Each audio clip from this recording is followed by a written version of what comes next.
Assalamualaikum warahmatullahi wabarakatuh dan salam sejahtera. Saya Rabiatul Adawiyah binti Amirul Hamzah dan saya Nur Ariana Hanania binti Abdul Muhaimin ialah rakan TV PSS yang bertugas pada hari ini. Istimewanya pada hari ini ialah saya dan rakan saya bersiaran buat julung-julung kali dalam episod pertama TV PSS SK Bandar Putrajaya. Diharapkan perkongsian pertama kami pada hari ini dapat memberi manfaat buat semua, khususnya warga SK Bandar Putrajaya. Betul tu Rabiatul, saya sendiri selaku rakan anda yang bertugas pada hari ini juga turut berasa teruja dan tidak sabar untuk berkongsi info-info terkini bersama para penonton. Kalau begitu, jom kita mula. Perkongsian kami pada hari ini adalah tertumpu kepada aktiviti dan info terkini daripada 3 unit utama sekolah, iaitu unit kurikulum, unit hal ehwal murid dan unit ko-kurikulum. Kita mulakan dengan info daripada unit kurikulum. Ujian pertengahan sesi akademik akan diadakan pada 30 Jun sehingga 3 Julai 2025. Rabiatul, adakah sudah bersedia atau belum? Kalau belum, masih ada banyak masa lagi ya. Begitu juga dengan rakan-rakan yang lain. Saya baru sahaja membuat latihan ulang kaji bagi beberapa mata pelajaran teras.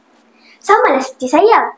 Ya kawan-kawan, antara tips persediaan menghadapi ujian dan peperiksaan yang boleh kita buat seperti membaca nota ringkas dan membuat peta minda, membuat latihan ulang kaji dan latih tubi bagi soalan yang belum difahami. Kita juga boleh belajar melalui video-video pembelajaran. Sentiasa memohon kepada Allah agar dipermudahkan urusan semasa kita belajar, menjawab ujian dan peperiksaan.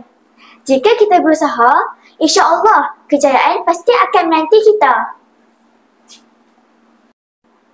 Betul. Beralih kita kepada info daripada unit hal ehwal murid pula. Untuk makluman semua, pada 21 April yang lepas, unit hal ehwal murid dengan kerjasama unit bimbingan dan kaunseling telah melaksanakan majlis pelancaran pemakaian jalur gemilang peringkat sekolah.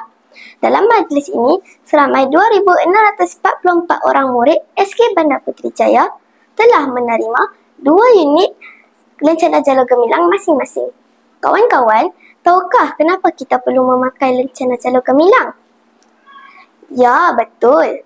Antara objektif pemakaian lencana jalur gemilang adalah meningkatkan semangat patriotisme, memupuk perpaduan, menunjukkan identiti kebangsaan, mewujudkan sikap bertanggungjawab dan berdisiplin sebagai tanda penghormatan terhadap negara dan memupuk perasaan bangga terhadap negara.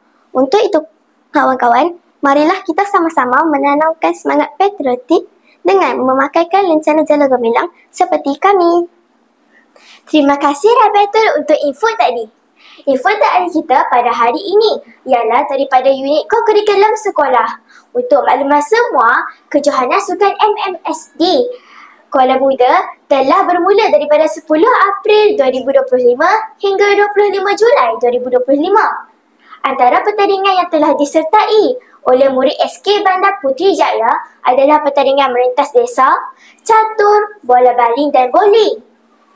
Berikut adalah kejayaan yang telah diperolehi oleh para peserta kejohanan. Perlawanan bola baling kategori lelaki bawah 12 tahun mendapat tempat ketiga. Perlawanan bola baling kategori perempuan bawah 12 tahun mendapat sagu hati. Merentas desa mendapat tempat ke-10 bagi kategori lelaki bawah 12 tahun.